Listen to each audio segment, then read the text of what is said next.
What's the deal with bailiffs? If you're not in court, who needs them? This is Sansho the Bailiff.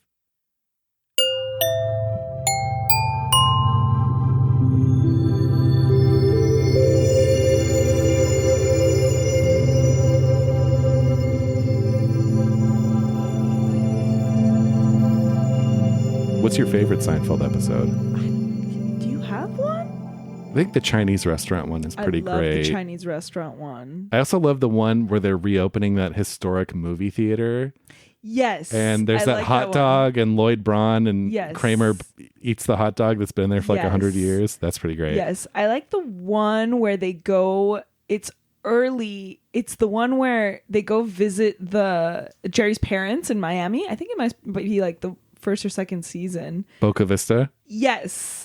And Elaine comes and they won't turn on the air. And then she gets like high off like pills or something because she has back pain. That's right. And they go to that event and there's all the feuding. I love that one. Is that the one with the astronaut pen that writes upside down? Yes. It's like, take the pen. Yeah. I don't want the pen. Yeah. It's I so love that good. one. I love the one where George eats an eclair out of the trash. Oh, and then the girlfriend's mom like sees him do it.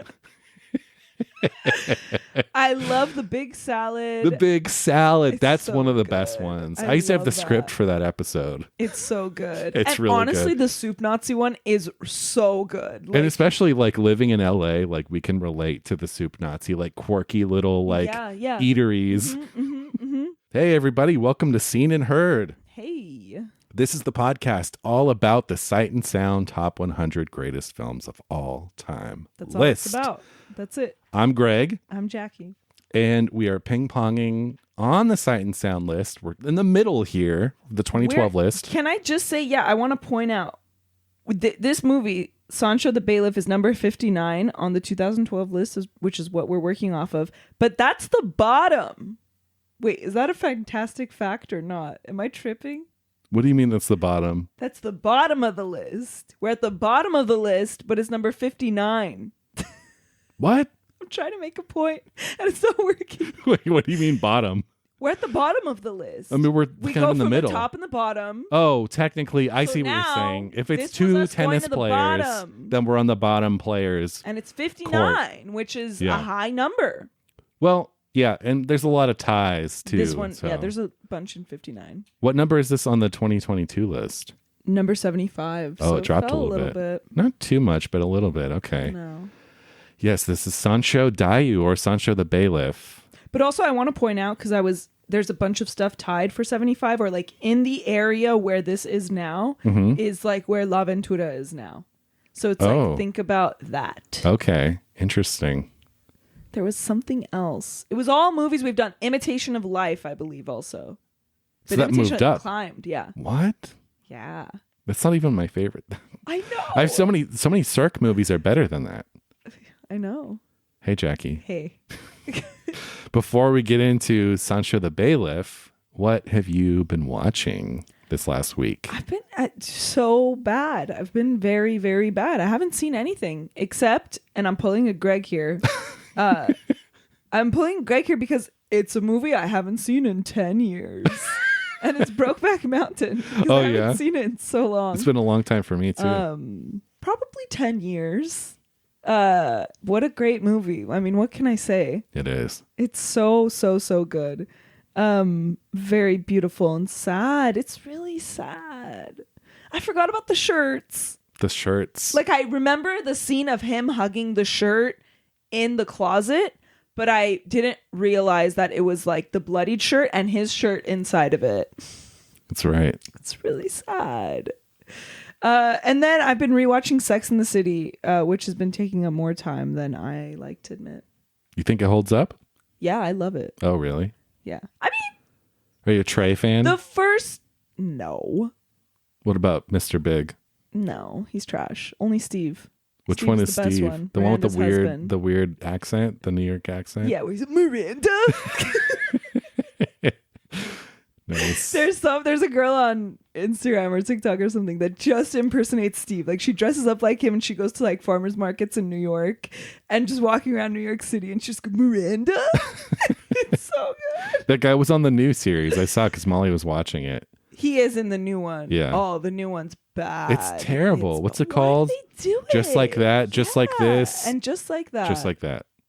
So, I don't know. Season 1, Sex and the City is really kind of janky, but in a good way. Like, I like it. Like, there's all these bad cuts, and like people, they break the fourth wall a lot, which they don't do in subsequent seasons. Well, that's a stylistic choice, though. I know, but it's like, it's kind of jank, the first season, but I still like it. Was the first season like 97 or 98? 99, I believe. 99? Yeah. Okay, yeah. Because 99 was Sopranos started. And I feel like that's when HBO really kicked it up with Sopranos. Probably. Because, like, have you seen Oz at all? No. That was like 97, 98 HBO, and it feels pretty dated. But then Sopranos, like, kind of raised the bar in a big way. You seen Sopranos? Oh, I think No. you would like it. I know. It's really funny, too. It's just so long. It's not that long. I don't like TV because I don't like that. I don't Yeah, like but that's like sitting the and best of the watching- best.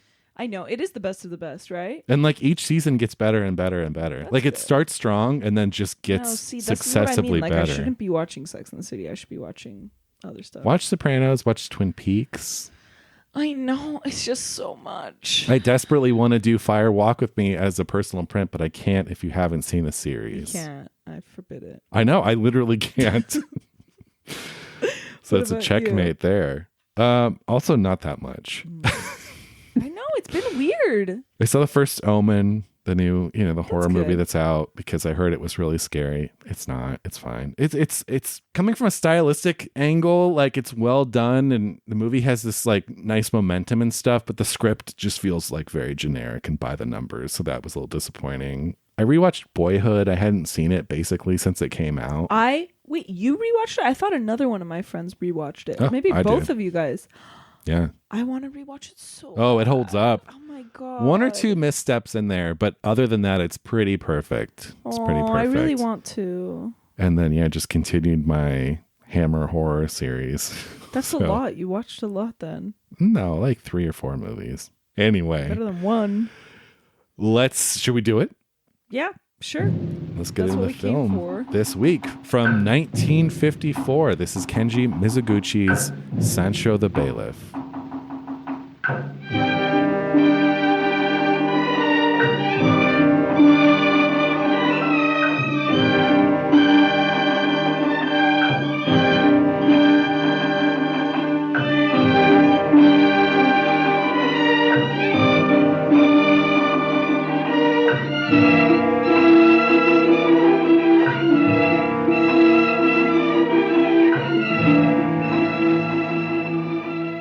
Sansho the Bailiff, or Sansho Dayū, was released in 1954. It was directed by Kenji Mizoguchi, written by Fuji Yahiro and Yoshikata Yoda, based on the short story by Ogai Mori. Cinematography by Kazuo Miyagawa. Music by Fumio Hayasaka, Kinshichi Kodera, and Tamekichi Mochizuki. In medieval Japan, a kind and just governor is exiled from his province by the feudal lord for disobedience. He sends his family away, but not before having a pep talk with his son, Zushio, in which he tells him that mercy is the most important of all ideals to strive for, and without it, men are beasts. He gives Zushio an idol of the goddess of mercy before they say goodbye. 7 years later, Zushio, his mother Tamaki, and his sister Anju travel to reunite with the governor. On the road, a priestess offers them shelter and arranges for a boat to make their journey shorter. The kind gesture turns out to be a trap, and the family is sold into slavery.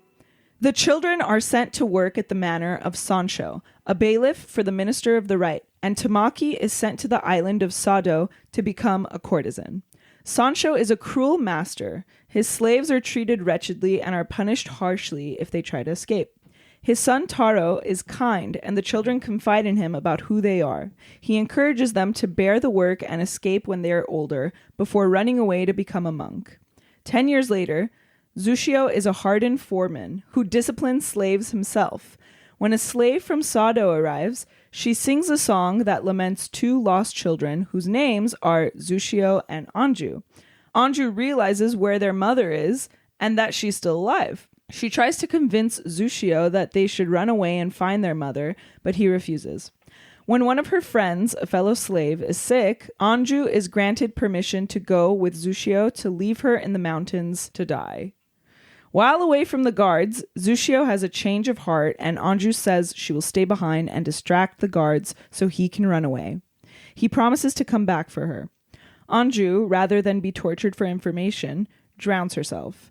Zushio takes refuge in Taro's monastery, and Taro gives him a letter to take to the emperor's advisor in Kyoto to appeal his case.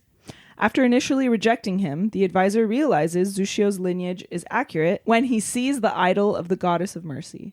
The advisor informs him that his father has died, but grants Zushio his father's former governorship. Zushio outlaws all slavery in his province. He has Sansho arrested, and he liberates the estate. There, he is informed of Anju's suicide. Zushio gives up his title and goes to Sado to find his mother.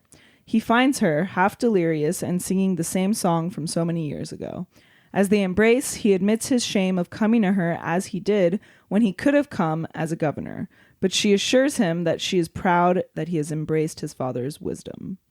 The film stars Kinuyo Tanaka as Tamaki, Yoshiaki Hanayagi as Zushio, and Kyoko Kagawa as Anju. You might remember her from Tokyo Story. She plays the daughter, whose name is Kyoko in that, who's the school teacher. Right. That's right. Did you recognize her? I didn't. I did, yeah. I knew her from somewhere, but I couldn't put my finger on it. Yeah, her hair's so different. Yeah, she had a mohawk in Tokyo Story, right?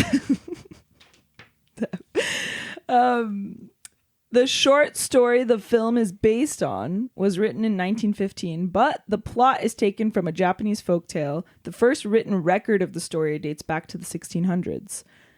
You know, I couldn't really find a lot of production history on this one, but I will mention there's two vital differences between the short story and the screenplay. In the short story, Anju is older than Zushio. And Zushio never really has his low point. Like, he doesn't become... Branding? Yeah, he doesn't become a disheartened, like, tough foreman guy. Because he's just the little brother the whole time. Oh, okay. So that was a movie thing. Yeah, that redemption aspect is a movie thing, which honestly works so yeah, oh, yeah, well. for sure. That's the movie. Yeah. Also different is that the song only makes an appearance at the end when Zushio finds his mother. That's how he recognizes her. That's how he realizes this woman is his mother, because she's singing a song about these two children that have his and his sister's name. Right. Right? So in the movie, they use it as a major plot device, really. Well, they set it up. Yeah. Because I feel like in a film, if you just heard it at the end, it would be too convenient. Sure. So it's like you got to set it up a little bit. But it works so well. Oh, yeah. Like, this was Mizoguchi's 81st film. Why are you laughing? Wait, 81st? 81st film. Oh my God. He made 86 films between 1923 and 1956. Oh my God. Can you imagine? No. 81. Yeah, he died in 1956. He was only 58. So that makes him and Ozu. Ozu also died very young, around the same time, maybe a couple years after him. I think he died in the early to mid 60s, Ozu. But yeah. Wow. 86 in that time, huh? Isn't that nuts? Wow. Well, it certainly feels like the film of a filmmaker who has made 81 films prior to it. Of course. So he was on an amazing run when he made this film. For 3 years in a row, he would be awarded at the Venice Film Festival, starting in 1952 for The Life of Oharu, which won the International Award. 1953, Ugetsu won the Passanetti Award, and 1954, Sansho the Bailiff won the Silver Lion. So for 3 years, he went to Venice and won something. Must feel great. And of all film festivals, too. Yeah. The most beautiful. I know. I don't know. Maybe some people say Cannes is more beautiful. Cannes is more... I don't know. You get the beachside resort thing. Is it about beauty or is it about prestige? Cannes is the number one. No, it's like, what location do you want to visit the most? And that's the coolest film festival. I guess. I don't know. There's an anime version of the folktale, which was released in 1961. It's called Anju and Zushiomaru, and it also includes talking animals. Oh, cool. It's on YouTube. So I watched a few scenes. The boat scene, the scene where they're being taken, is Very similar. Are they animals or? No, they're I see. just talking animals, like sidekicks. Oh, okay. But yes, in that one, Zushio is the younger sibling. Huh. Interesting. It also makes, we'll talk about this later, I think it also makes a little more sense with the whole, like, you go ahead, I'm going to stay here. It makes a little more sense if he's younger, you know? Right. But we'll right. talk. Yeah. That's all I got. Cool. Initial thoughts? Yeah, so I had seen this once before. I had seen this about 10 years ago. What was going on 10 years ago? It was a Were you boom. just sitting in front of your TV all day long and just watching things? Well, like 10 years ago, I had just moved to LA and I don't know, was working sporadically. So I had a lot of time to just plow through movies. That's great. And I was at that perfect age. I was like early to mid 20s where I was just like hungry to see everything. Nice. I mean, I still am hungry, but like all the art house staples, right? All the Criterion stuff. At this time, it was Filmstruck. Or no, I saw this on like Hulu. Remember when Criterion used to be on Hulu? No, that's before my time. They used to be on Hulu and then Filmstruck happened and then Criterion Channel. Wow. So I saw this when I was on Hulu about 10 years ago. And I don't remember why I watched it. It was my first Mizoguchi. And still to this day, I actually have only seen like 3 Mizoguchi films. And this Is it the ones that I just named? yeah. And this is by far my favorite. So I saw this 10 years ago and it blew me away. I don't remember why I clicked on it. I don't think anyone had recommended it to me, but I think I just knew it was esteemed. And it blew me away. And so I hadn't seen it for 10 years. And watching it to prep for this episode, I was like, I wonder if this is still going to blow me away. And it did. I think it's incredible masterwork of a film. Like it is the pureness of a folktale that's been passed on for generations, right? It has that the story is simple, it's pure, it's distilled down. It's so simple. It's drama at its like most basic. And I think the poeticism that Mizoguchi implores here is so effortless. And I didn't know he'd made 81 films before this, but that totally checks out because it just feels like a masterful hand is behind the camera. That's exactly how I feel. And so the way he's able to make this timeless kind of story that you can't help but get wrapped up in. I mean, who can't? Because it's like, you have a story like this where people are sold into slavery and families are broken apart and people are beaten down. And it's like, how are you not just automatically invested in that, you know? So, yeah, I think, and it has this great fable-like quality. There's this great kind of almost ghost story. Even though the mom is still alive, her ghost kind of hangs over a lot of the film. Even that scene when what's the old woman who they put out to die? Yeah. That's so Namiji? sad. Yeah. And they're about to leave her there, and then they think they hear the mother singing. So it's that's what makes Zushio change his mind. yeah, exactly. That is the tipping point for him. But yeah, so I love that it kind of feels like a ghost story. But he's definitely like Ugetsu and stuff. Like he has that in him. But yeah, the way it's able to feel very matter of fact, like almost in an Italian neo-realist style for some of it, like the day-to-day life of being a slave on this guy's estate and sort of the trials and tribulations of that. But then you have this poetic thing, and like any poetic film, it can only end on this bittersweet note. Like, yes, he's found his mom and they're together now, but at what cost? And what's happened over the years, and they're just deeply changed people, and half the family is dead at this point. So yeah, I think this month has been crazy because of ping pong. It's just been masterpiece after masterpiece, really and I is. think this is another masterpiece that we've covered this month. So I think it's an incredible movie. Masterpiece classics. Yeah, exactly. How about you? This is my first Mizoguchi film that I've ever seen, and from what I can gather, it's a good one to start with, apparently, because it embodies a lot of the themes that he liked to explore and his camera work.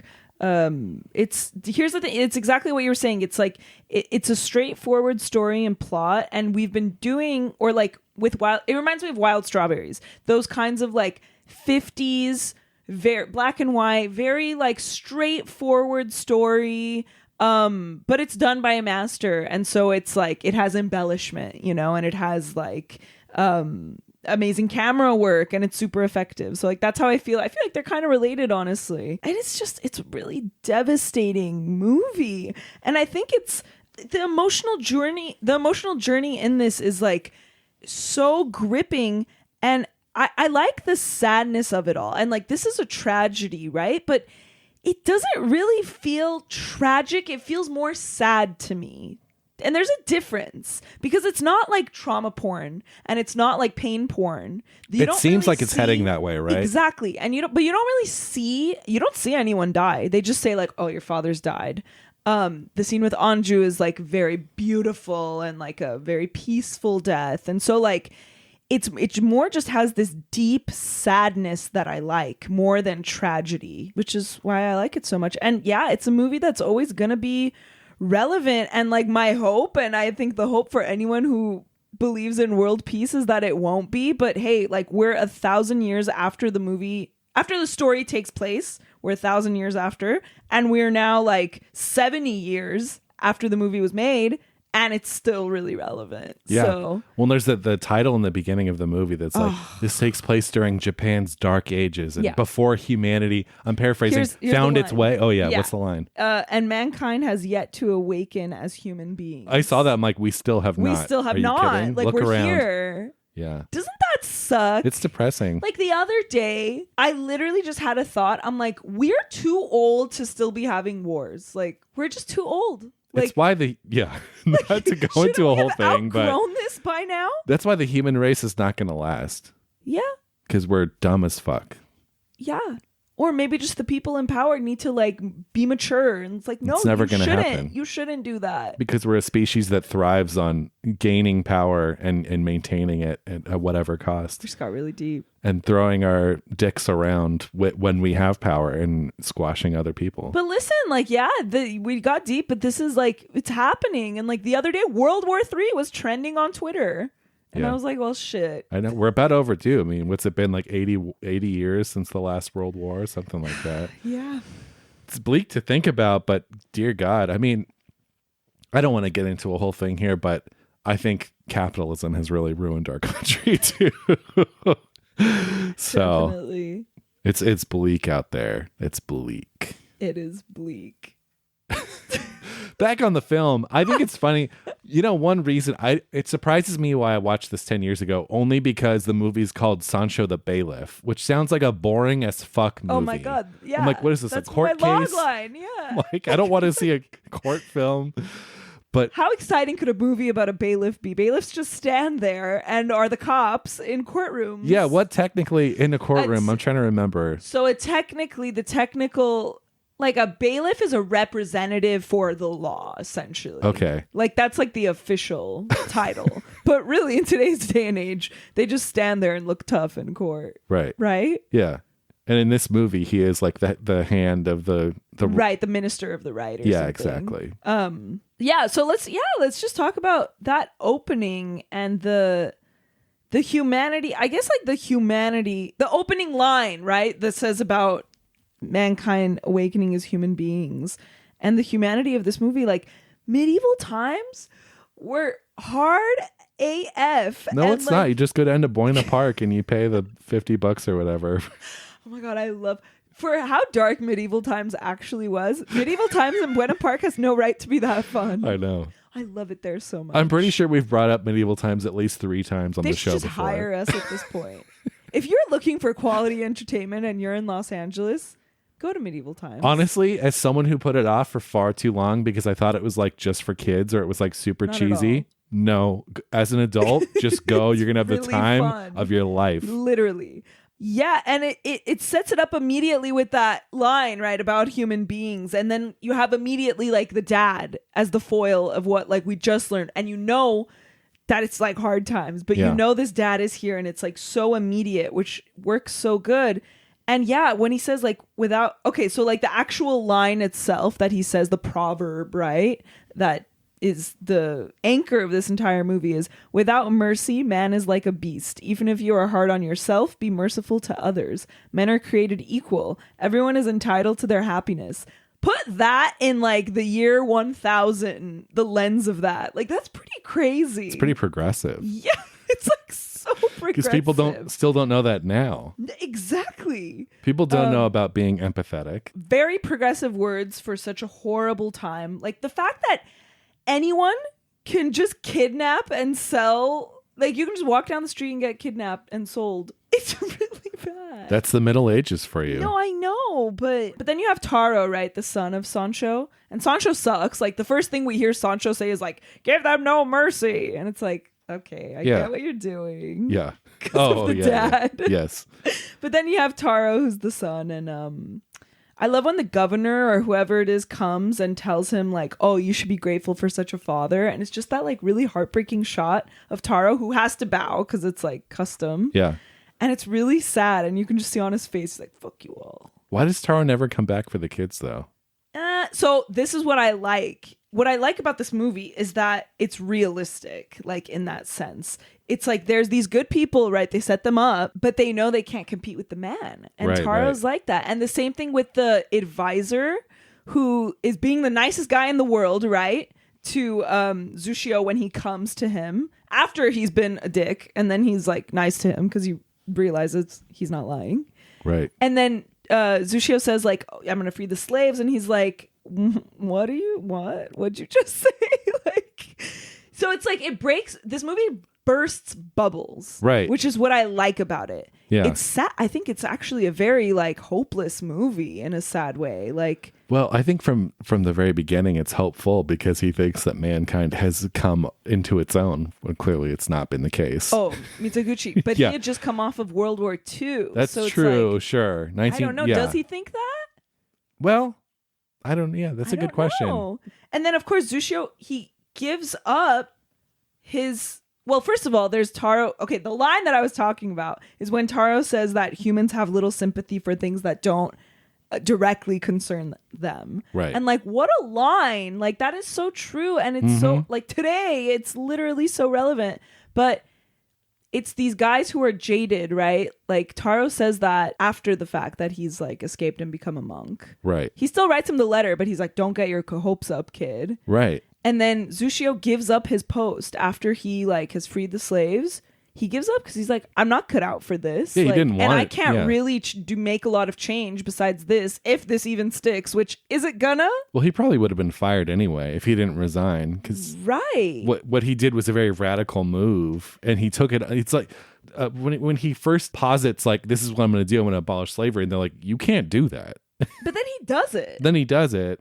So it's like he would have gotten. It's probably going to be repealed, right? Yeah, no, exactly. I'm probably. But So in that moment, he let all the slaves loose from Sansho's estate. Sure. So they're all free. Sure. But yeah, lots of others who aren't. Don't you think the movie is a little bit giving us a feeling of hopelessness in the face of the man, in the face of like bigger government corruption? I don't know.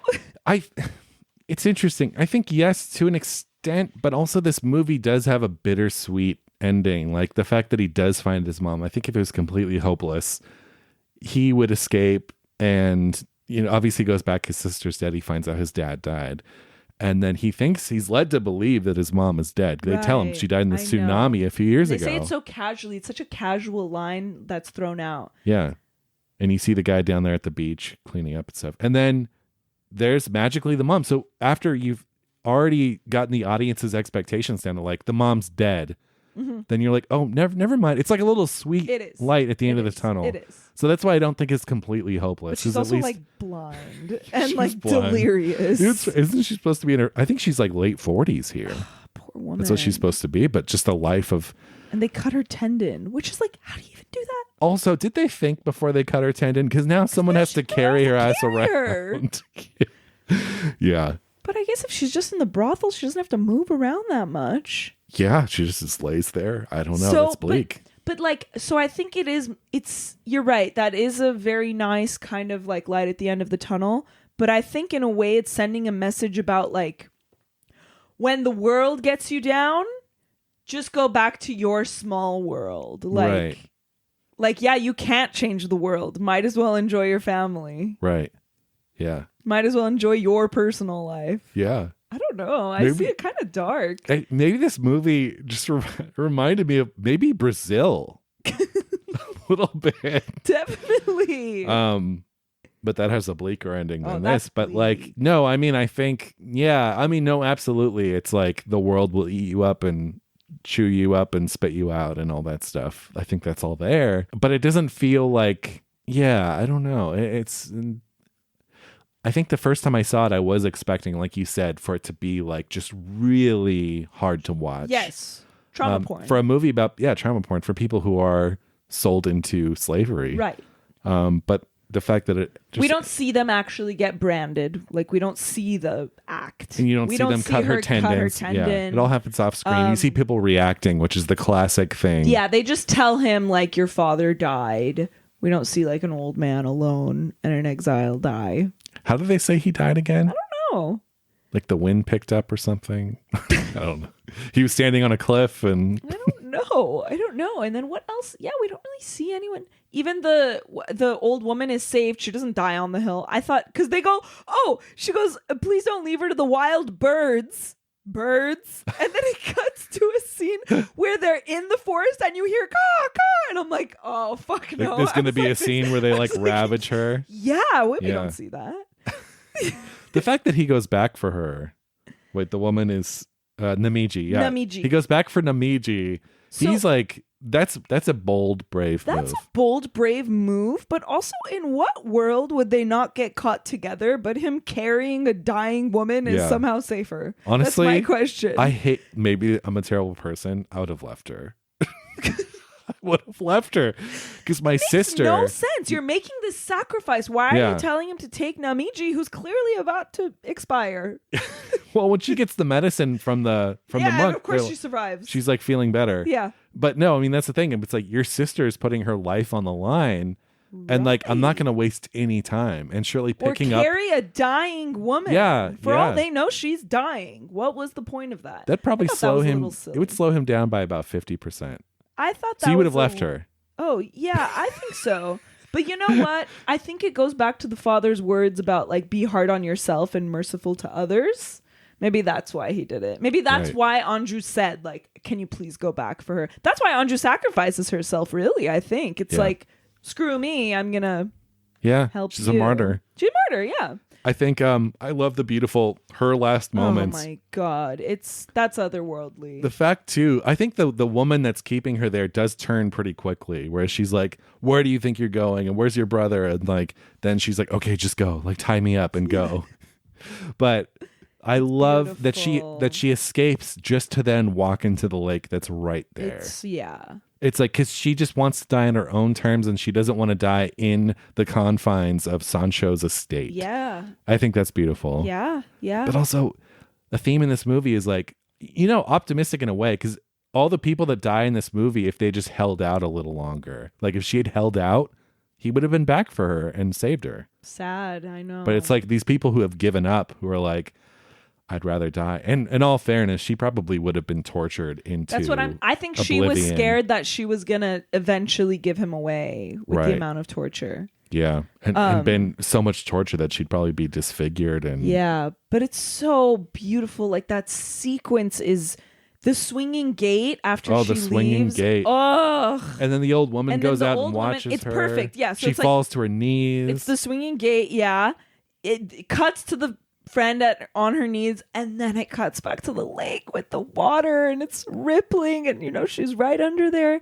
It's really... Don't you hear the song over it too? Is the song playing? Yeah. Oh my god. It's ghostly. Yeah. I literally, when it happened, I was like, ah. Also, imagine just walking into a lake to kill yourself. Like, I know people have done it. Right? I guess so. And it's so great because the friend points them to the other gate, right? And it shows them, it's one long shot, them leaving the other gate. And then you return to the gate that we just saw, the swinging door. And it's quiet and there's no one there. And it's beautiful. This movie, I mean, like, let's talk about just the smoothness of both like from a narrative perspective and just like a camera perspective. Like just the way that everything is so fluid aesthetically. And smooth. The way the scenes just melt into each other, it immediately grabbed my attention. Like when the movie starts, you have two storylines, right? It's when the governor is being exiled and also the journey that they're taking 7 years later to return to him. And there's a match cut of young Zushio and 7 years later, Zushio, he's running and then he's little. But I didn't know that was the same kid. Like, I couldn't process it until like things started happening and I was like, oh, like that's really cool. Yeah. And then there's another like match cut of Tamaki, the mom. She's sitting like in the room as her husband is being like exiled. And then it cuts to her by the lake sitting in the same position. It's really beautiful. Again, the dad hands the statue of the goddess to Zushio, and then it cuts to like Zushio 7 years later with the thing around his neck, like the statue. Yeah. It's just like it melted. That whole sequence just melts into each other. Just like last week's movie too, La Dolce Vita. We talked about how each scene kind of melts. Yeah. So interesting. Maybe this is reductive, but Mizoguchi is one of the three sort of generally considered the three Japanese masters, right? Yeah. It's I was about to say Miyazaki. I mean, it's Kurosawa, Ozu, Mizoguchi. yeah. Ozu is the super, like his sensibility is very Japanese. His movies are slow. You have the tatami shots. It's very observed. There's long takes. On the other side, you have Kurosawa, who was criticized sometimes by Japanese people as being too Western, right. of like catering to Western audiences, and his films are fast and furious. Sure. Fast and furious. They're too big, fast, too furious. they're very and big and epic and full of action. Not necessarily. I mean, some of them physical action, but just in movement in the frame and stuff. I mean, he edited his own movies like as he was making them. Yeah, no, exactly. And I feel like Mizoguchi is somewhere in the middle. And I feel like he pulls together the best of both things. Where like this film has the movement of a Kurosawa or something, but it feels observed. And again, not that a Kurosawa film could not feel observed, because plenty of his films, I think about, we did Rashomon and think about a lot of sequences in that are very observed and patient. But I do think that this, from what I've seen of Mizoguchi, I do think he does a great job at kind of like that middle ground of like, there's some really painterly beautiful stuff in here, and he'll linger on stuff for just like a little too long, which is like the perfect amount of time. You always want a little too long, right? Yeah. The gate swinging, that really stuck out to me. That was almost my favorite sight. My favorite sight was almost the old woman collapsing on her knees and like praying as Anju walked into the lake. That was like almost just a stunning sequence. But yeah, I mean, aesthetically, the way it's paced, because I'm really sensitive to pacing in films. I'm really sensitive. We were just talking about Christopher Nolan off mic. And the reason I'm hot and cold on him is because sometimes I think I really like about half of his films, but the other half, I feel like I'm getting jerked around by the editing, because a film needs to like be organic. Sure. And I'm really sensitive to pacing, and I think something like this is so effortless. Like, it's perfect. Every scene lasts exactly how long it's supposed to last, and it's just again, you could tell he had made 81 films before this, because it's like a master. Sure. Yeah, exactly. You're in good hands. Yeah. And what's funny is that everyone always talks about, the long shots, like these, like, he's really known for these really long shots. And to be very honest, I don't know if you experienced this, I didn't notice a lot of them till I went back to do the notes. Like, they were like, I was just like subconsciously. They're like hidden almost, yeah. Yeah, I didn't notice them. And I don't know if that's a good thing or a bad thing. I'm pretty sure it's a good thing. Yeah, I think so. They're so fluid that you don't even notice. Yeah. Like, for example, when it's when they're on the journey, and it's the scene like right before, like, we've seen the dad basically make his journey, and then we cut to them. And Tamaki's like, oh, this is the same road your father took. And they're on this beach, right? And it starts with her face. And then she moves to the kids. And then they leave. And that's all one shot. And I didn't even notice it because it's moving so much. Well, it's funny. So Spielberg's whole methodology is that he does a lot of oneers. There's a great film essay on YouTube somewhere about the Spielberg oneer. I don't know if you've seen that. But Spielberg's whole ideology is like, you should never feel a camera in a film. Like, you should never be aware of it. And so he does a lot of oneers, and it pulls the video essay pulls a lot of different clips from different films, and you're like, whoa, he's done a lot of oneers. See? And I never realized. Yeah, because it's just like, no, exactly. It's same thing here of like, it just is such the right move for the scene that you don't even think about it. It's not showy at all. Right. And the same with like when Tamaki's trying to escape, that's one shot. Like, she walks into frame, and then she goes to the boat, and then those guys come. It's all one shot. Yeah. Another one I really, really love is after Anju. So when Anju, I love the scene when Anju hears the song for the first time. When that new slave has come, she's sitting at her wheel. At first, she doesn't say anything because it's just Zushio's name. And then when she hears her name, like, you see her face change, and she's like, wait a second. And she stands up and like goes and talks to her. That's one long shot. And then the other one, right after it, it starts close on them, but it's just one long shot of her like asking her, finding out about her mom, standing up, walking around the room, crying, just breaking down and becoming overwhelmed. It's all one shot. Yeah. Like, it's amazing. It really is. Those few stood out to me a lot. I love all the stuff too when they go to take Namiji up to die in the mountains. And that's a thing. Have you ever seen the Ballad of Narayama? No. There's two. And I think it's based on whether it's an old story or a book, or I don't know. It goes way back. But there's two versions of Narayama. There's one from the 50s and there's one from the 80s, I believe. But it's all about that of like in this small village when people get to a certain age. I don't even think they have to be sick. You just take them up the mountain and you leave them there to die. And what if they starve though? Like, well, that's yeah, that's torture. Probably what's going to happen, or the torture. elements. Because in this movie, they go to the trouble of protecting her from the elements by making that thatched encampment above her. But yeah, that just all that imagery too of like the outskirts of the estate and going into the mountains and just thinking about all those cool sets they built with like the wooden gates and fences and stuff, and then a lot of it too you can tell is shot on a sound stage because it has that kind of soundstage magic to it. A lot of these forest sets and like the rock work behind them, but I love all that stuff. Kind of adds to like the fable like quality too, because if it was all locations, I think it would go again like if it was a torture porn kind of not torture porn, what was your trauma porn. This movie could be torture porn. Well, there's a difference because torture porn is like physical. Trauma porn is just like terrible things happening again and again emotionally or whatever. And I think that would have played into it more. But because it almost has a soundstage feel to it, adds to that folklore fable vibe that he's going for. And it's almost like not so far removed from Miyazaki.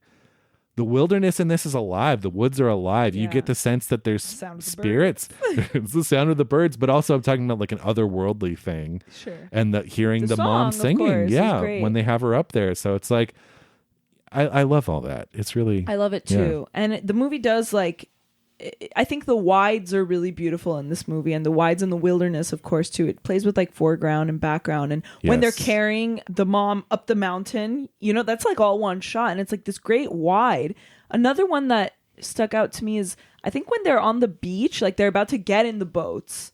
And it's this great kind of like hidden camera. Oh, the fisheye lens shot, right? This ain't no Yorgos Lanthimos movie. And also when Zushio's picking up what's her name? Namiji. And it's hidden, like the camera's just in a corner and it's one wide shot and he just comes in, picks her up and gets out. Do you remember? No. Oh no. I've struck a chord.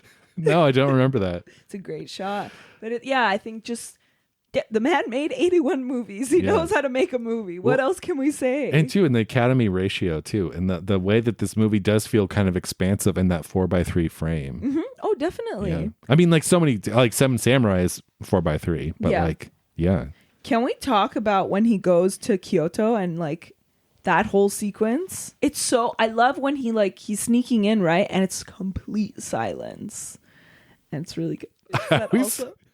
No, I love that, but it's so funny the way he throws himself. Okay, literally, because maybe this guy would listen to you if you weren't like seem crazy, uncontrollably sobbing and screaming. Yeah, he seems crazy. I would do the same thing. Yeah, exactly. I would do the same thing. Like maybe if you took a breath and talked like a normal person. Yes, I would listen. Yeah, he really humiliates himself.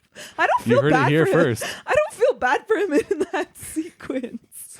Yeah, well, maybe 10 years as a prisoner. No, totally. I know. I'm being an asshole, but having to brand people has not necessarily taught him the best manners or how to approach somebody in the real world. But I love that, right? That sequence is great because it's like, I'm like, oh shit, like he's really, really fucked up. Like it's not like he goes to Kyoto and everything's great and everything's fine. No. That's the difference. It's not a fairy tale, right? It's a fable, but it's not a fairy tale. Right. And again, tying in like the whole thing, that like little statue of the goddess, it really ties everything together. It's a nice, simple visual thing that you can just pull out. I know. It's like, hey, my family gave your family that. Yeah. And when you can't convince the mom that you're really her son, pull it out again. It comes out again. Yeah. Let's talk about the scene like after Sancho is arrested. First of all, for being the titular character, I feel like he's really not in it that much. No, well, it's not about him. No, he's just the overlord. It's just so interesting that like that is the title of the movie, and I get that that's the title of the book, that the short story it's based off of, but it is really a deceptive title. What would you call this instead? Like family is broken up and sold into slavery. No, I would probably life is a torture. That's the lyric, right? Yeah. Life is a torture. That's a great. Everyone would see that, I'm sure, Jackie. Life is a torture. What would it be called? They don't have a last name. No, I don't know. Exile. I'm just kidding. I'm kidding. The beginning of this reminded me of The Witch. Wait, have you seen The Witch? Yeah. Right? They're being exiled and they have to go yes. and start a new life somewhere with precarious circumstances.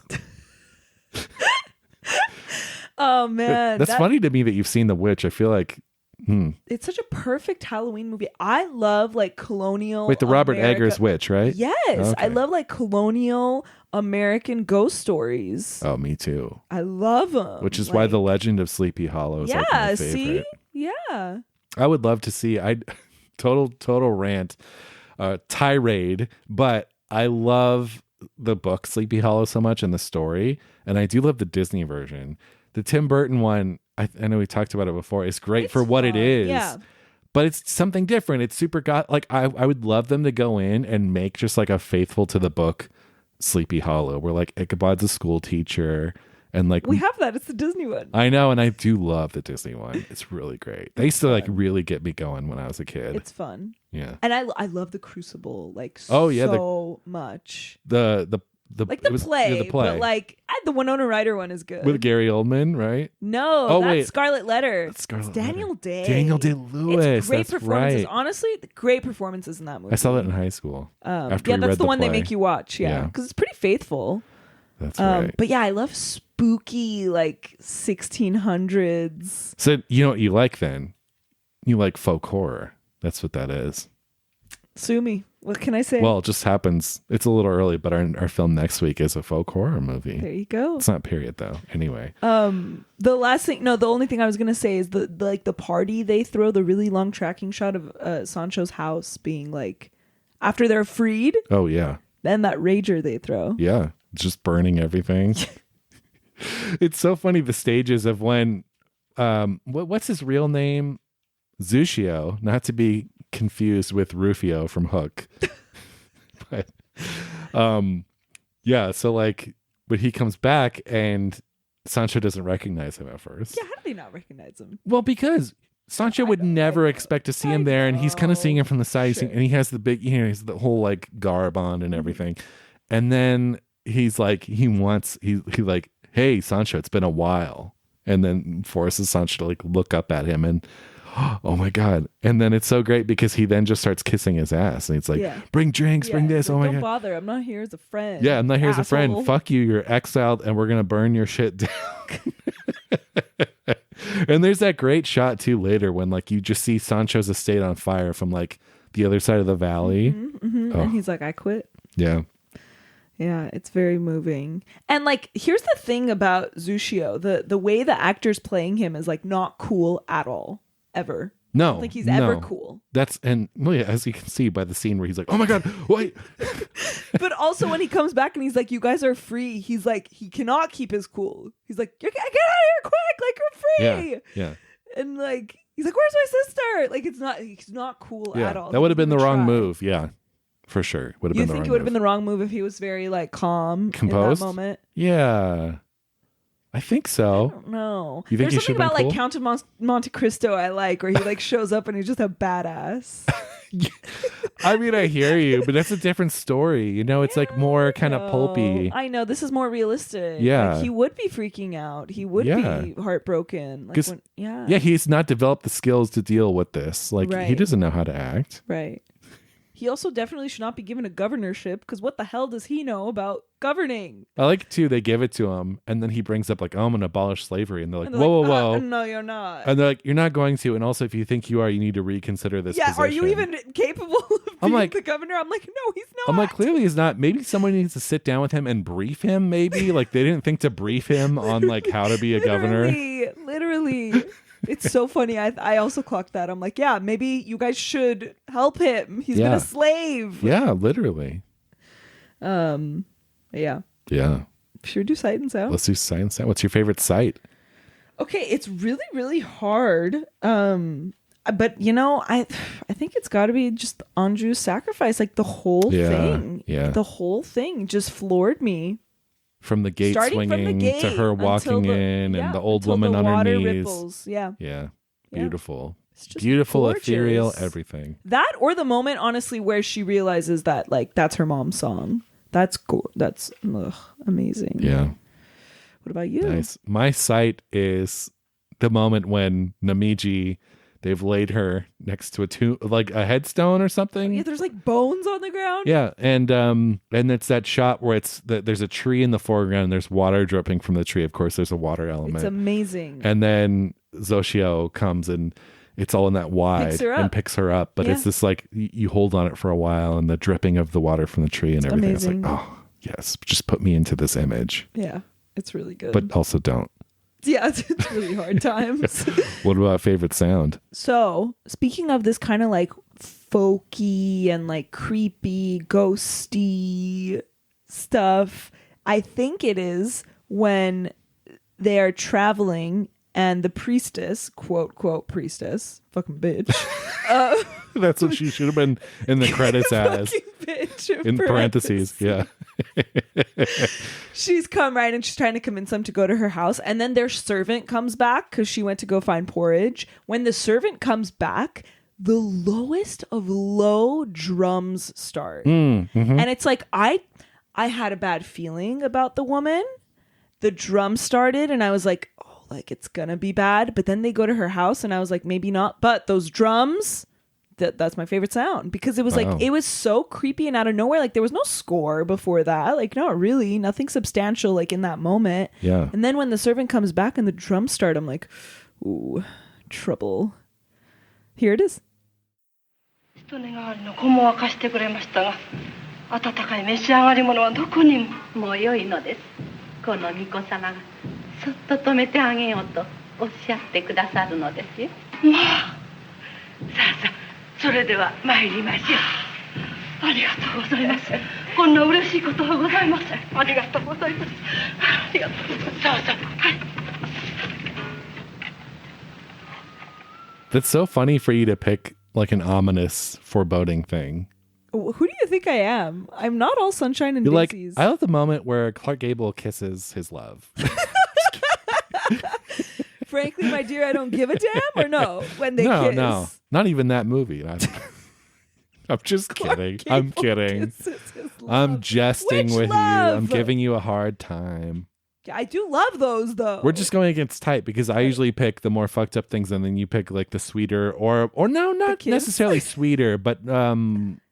Mushy, gushy, no, lovey, sometimes sometimes no, I feel like actually often you pick the like the really melancholic moments and well, anyway. Just moments with a lot of feeling. Yeah. And what do you pick? Those two. Well, what's your pick today? My pick, you said it, it's when the first servant girl or slave woman first sings the song. And they're together in that thatched little house and she starts singing it. And, again, the servant is singing it just as if she's just singing a song while she's working. But obviously it holds such a deeper meaning. So here it is.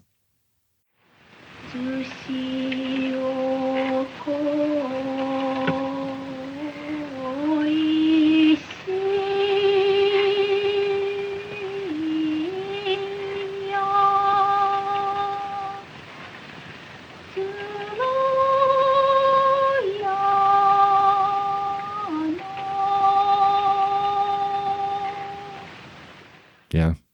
I love like big family epics like this of like years and journeys and like trying to reunite, and I love stuff like that. Yeah, me too. And I love that song is like really the driving engine. It's really cool. It's the thing that gives them hope. If it wasn't for the song, right, they wouldn't know anything about their mom being alive or where. Or... Yeah, they've both submitted to this lifestyle being slaves. Like they're not, especially him. She still kind of brings it up. Although, does she not? I feel like maybe she only brings up escaping after she hears the other woman sing this song, right? She does, yeah. Because she's like, listen, our mom's alive. Like, we should go. Right, so it's the song that gives them hope. Right. And so Taro's the one that told them, like, just get older and then escape, like dip. And they're like, okay, cool. Easy. Yeah. In this case, in Zushio's case, it's just get on the good side of Sansho and be trustworthy and do your shit and brand people. And then once you have enough goodwill with him, then he'll let you kind of off the leash a little bit and you can just run away while carrying a sick, dying woman. So unnecessary. So unnecessary. Hey, that's the spinoff I want to see. I want to see her life after this. Oh. Because she's at the temple, right? So it's like... Good. So what is she going to do? She's going to take up horticulture. That'd be nice. Yeah. Also, like, such Sound of Music, Salzburg nuns, hiding people vibes. Totally. Right? Yeah. Well, this is normally where we would do Pauline. No! But this being 1954, there's no Pauline Kael review for this. See, I could not find Pauline Kael. I'm only assuming she didn't review it. I don't know what its release was like in the U.S. I couldn't find any information. Like, the information on this movie was very sparse. Yeah, interesting. I know. So no Pauline, but we do have all the wonder people. We do have all the wonderful people at Letterboxd to hear from. Great. Okay, I have a 4.5-star review that says, there are classics that are only great for their token values, and there are also classics that can actually stand the test of time and still reduce you to tears decades later. Sansho the Bailiff, one of the most transcendental cinema achievements ever from Japan, is both technically perfect and emotionally devastating. It's both a triumphant celebration of a family's generational efforts to rid slavery of feudal Japan and a heart-wrenching account of that family brutally torn apart in the cruel torrent of history. And the highly underrated Kenji Mizoguchi found the magical balance between the two. Pretty good. Yeah, I agree.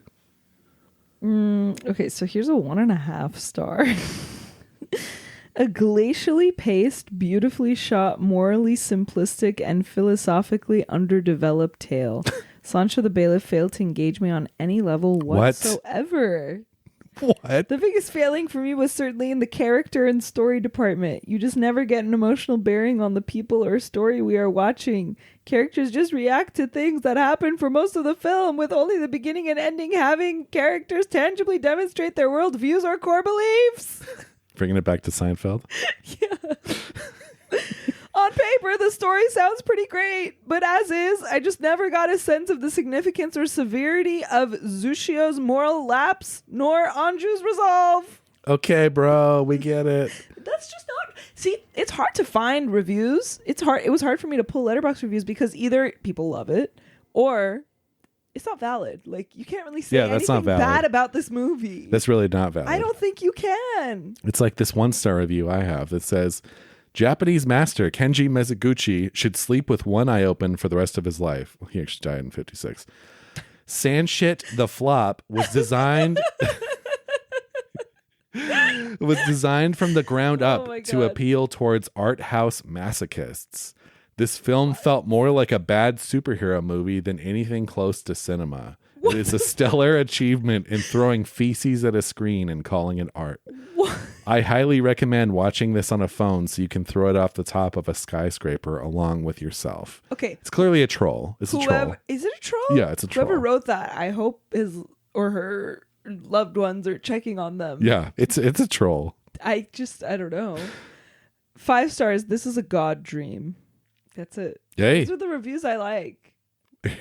I got a kick out of the low ratings. 1 star. This one is not for me. I wasn't invested 30 minutes in, and when I went to the iconic scenes, I was not impressed. I guess my assumption this was a samurai movie, and it's more like a samurai court drama. It's neither of those things. The bailiff is back. It's neither of those things.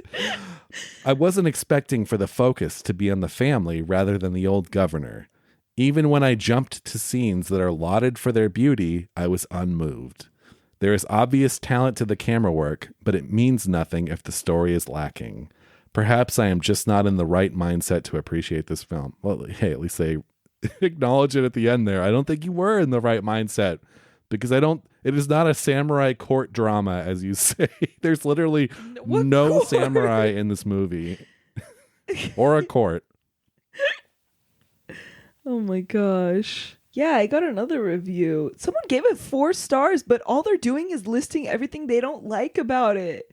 Why is it called Sansho the Bailiff when the story clearly isn't about Sansho? Sure, a considerable chunk of the narrative has to do with issues, slavery, exploitation, related to the estate Sansho oversees. But the Sansho character himself is barely a peripheral character. I wouldn't say that. Just seems peculiar to title the movie after him. His shadow is cast over the entire film. And then he goes, this is no bearing on how I feel about the movie whatsoever. I just wanted to mention it. I don't know. It's a 4-star review. I defend the title. I think like it's like the same way of naming a film after the villain. I don't know, or like the main oppressive cause. Like, sure. Even if he doesn't have that much screen time, the shadow of his house is the entire film. Everything, it's everything. This is the last one I have, but sure. I couldn't help myself. Oh my gosh. 1 star. I love this. We're only reading bad ones. Snooze fest with no payout in the end. There's so much payout. Like literally everything comes full circle. The song, the idol, like what? There are literal tangible payouts. Also emotional payouts. You get the emotional payout at the end with the mom. I mean, how do you not tear up during that scene? I know. Give me Did a you? break. Yeah. But you never cry. As I get older, I'm starting to more and more. It's something about, I don't know. That's true. It happens. I can see my own death in the mirror or something. Wow. Here we go again. Death. Wild strawberries, yeah. Well, this was Sansho the Bailiff. So fun. Jackie's first Mizoguchi, and the first Mizoguchi we've done on the podcast so far. I believe there's more. Yeah, I think so. Next week is a s'mores episode, but we think that you should all join because I have succeeded in bamboozling Jackie into watching Midsummer. To be fair, I was gonna watch it. Oh, shit. So I should have picked something gnarlier. It was Hereditary that I didn't want to watch. And I fooled you all, and you all voted. And well, no. So here's what happened. The poll on Patreon was split. It was 50-50. And I've been wanting to watch Midsummer, so I'm like, fuck it, I'm watching Midsummer. We flipped a coin, and Midsummer magically won, so we're doing Midsummer. Oh, that's what you want to tell people? Yeah, that's how I did it. You just decided, you're like, oh, I'm only going to do Midsummer. You're like very relieved that Hereditary didn't win. You should still see it. But yeah, Midsummer, the Ari Aster modern masterpiece. Is that too bold to say? I think so. I'm so glad you like it so much. You never like modern movies. This is something. So I'm excited for you to see this. So come back next week for our s'mores episode on Ari Aster's Midsummer and hear all of Jackie's thoughts, even though she's probably already read the Wikipedia plot synopsis. I have because I wanted to see it, but I thought it would be too scary. Oh, when it came out? Yeah. Let's come back for then. Until then, I'm Greg. I'm Jackie. And we'll see you next time. Yeah. Bye. Can't wait to talk about this bear suit.